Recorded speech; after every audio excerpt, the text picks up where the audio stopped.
안녕하세요. 주변들의 조명근 변호사. 안녕하세요. 송재성 변호사입니다. 최근에 배그우먼 이경실 씨가 배우 이재훈 씨한테 한 말이 네. 굉장히 지금 사회적인 이슈가 되고 있어요. 이재훈이 출연한 드라마의 한 장면을 놓고서 네네. 굉장히 성적으로 혐오감이나 수치심을 느낄 만한 이야기를 해가지고 굉장히 이슈가 되거든요. 그죠?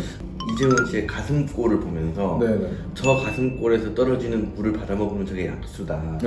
저걸 받아먹으면 목적부터 정수가 된다. 뭐 이런 취지의 얘기를 했나봐요. 네네. 이거 사실 깜짝 놀랄 만한 워딩이잖아요. 그런데 지금 이런 상황에서 이경실의 발언이 네. 그 성폭법상의 통신매체 이용 음란행위에 해당하는지 네. 여부가 굉장히 이슈가 돼요. 왜 그러냐면은 그 행위를 놓고 인터넷에서 한 사람이 고발을 하고 형사 처벌되는 것까지 본인이 인터넷상으로 모두 다 리뷰를 하겠다 라고 지금 밝힌 상황이었기 때문에 굉장히 크게 이슈가 됐어요. 어떻게 통신매체 이용 음란행위가 성립을 할까요? 그에 앞서서 사실 이경실 씨 발언이 굉장히 저는 문제가 크다고 생각을 하는데, 그렇죠. 이런 이슈가 떠오를 때마다 항상 나오는 얘기가 남자가 이거 여자한테 했으면 매장당한다 이런 얘기거든요. 만약에 남자 개그맨이 나와가지고 여배우가 약간 이제 비키니를 입고 있는 사진 이런 것들을 보고 똑같은 얘기를 했다면 걔는 매장당해. 근데 통신매체 이용 음란죄가 성립하느냐에 대해서 내가 구체적으로 좀 곰곰이 생각해봤는데 저는 좀 부정적입니다.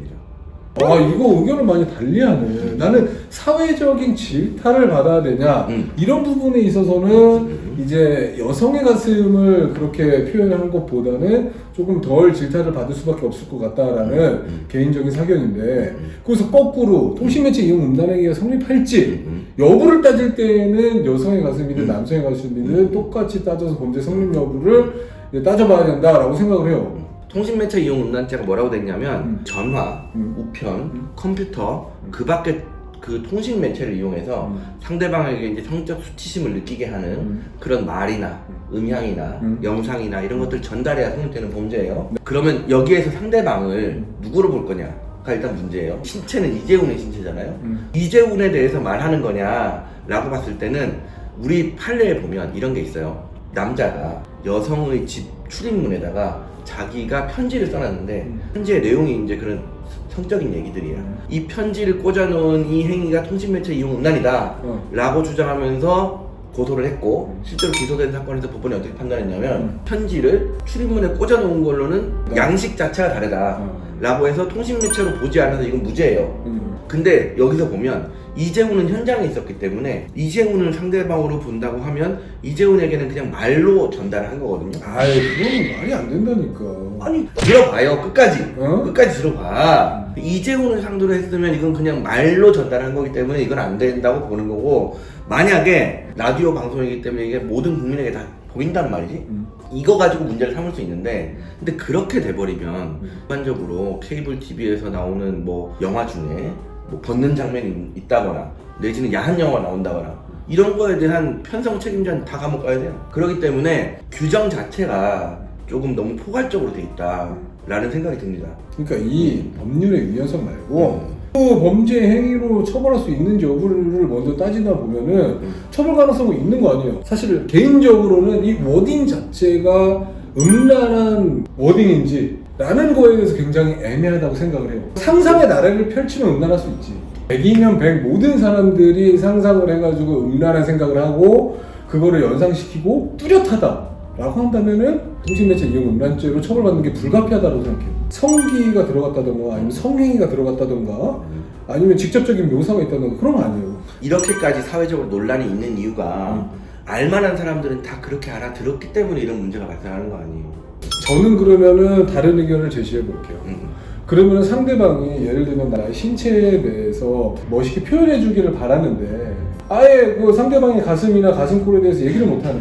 그런 이제 불상사고가 발생을 해요. 개인적으로는 미국에서 스탠딩 코미디나 아니 유럽에서 진행하는 스탠딩 코미디 이런 것을 사실 개인적으로는 좋아해요. 굉장히 표현의 자유를 넓게 인정하는 부분이 있기 때문에. 근데 그 스탠딩 그 코미디를 하시는 분들의 대부분이 성적 행위라든가 성기라든가 뭐 이런 것들에 대해서 성인이라고 한다면은 대부분 상상해서 웃게 만드는 그런 워딩을 해요. 그러면 그 사람들이 다 형사처벌 받아야 되는데 우리나라 같은 경우에는 그렇기 때문에 우리나라 같은 경우에는 코미디가 뒤처지고 뭐 우차싸 뭐 개그 콘서트까지 폐지되고 정치인에 대한 풍자 표현도 완전히 표현자가 몰살당한 지금 이런 상황이잖아요.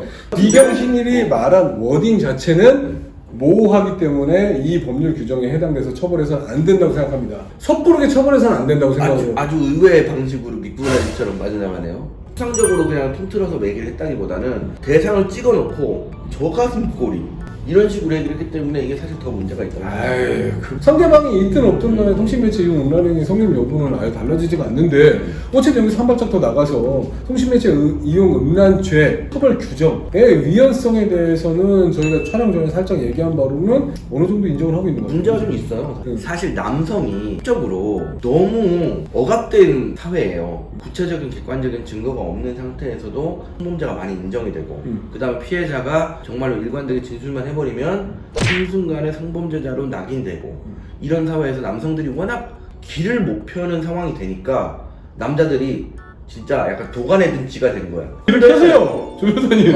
그런데 네. 그런 문제가 사실 없다면 네. 저는 이경실 씨의 발언이 크게 문제없이 받아들여질 수 있는 상황이라고 생각합니다. 이경실 씨의 그 발언 하나가 지금 모든 남자들의 울분을 토해내는 대상이 된 거지. 나는 그렇게 봅니다. 그러니까 이게 남자가 그렇게 억압받지 않는 상태였다면 사실 이경실 발언 재밌네 라고 하고 넘어갔을 수 있어요. 그럴 수도 있죠. 근데 지금 사회 상황이 그렇지 않아요. 사실 그런데 말씀 주신 것처럼 사회적으로는 질타는 사실 법률 규정에 따라서 요건 사실이 돼야 질타를 하는 게 아니기 때문에 그렇죠. 그냥 너도 나도 직관적으로 받아들이고 질타를 하는 거잖아요. 남성이 여성을 상대로 이렇게 이야기가 나왔다고 한다면은 굉장히 사회적 이슈가 되고 난리 치고 아주 생매장이 되고 형사처벌을 받지 않음에도 불구하고 그렇죠. 그런 사회적인 그 기조 자체가 근원적인 문제다. 그게 문제야. 그런 기조가 없어야 돼. 진짜 네가 얘기하고 보니까 그게 문제다. 사실은 이경실 씨의 발언 자체가 대단히 문제라기보다는 사회 상황이 문제네. 사회 상황이. 그러니까. 왜냐하면 진짜 조금만 받아들이면 폭이 그치. 넓은 세상이었다면 재미있는 얘기였을 수 있어요. 앞으로 우리 사회가 이경실 씨의 발언을 어떻게 받아들이는지 한번 지켜보고 영상 한번 다시 촬영하도록 하겠습니다. 네. 오늘 촬영 여기까지 하도록 하겠습니다. 구독과 좋아요 눌러주세요.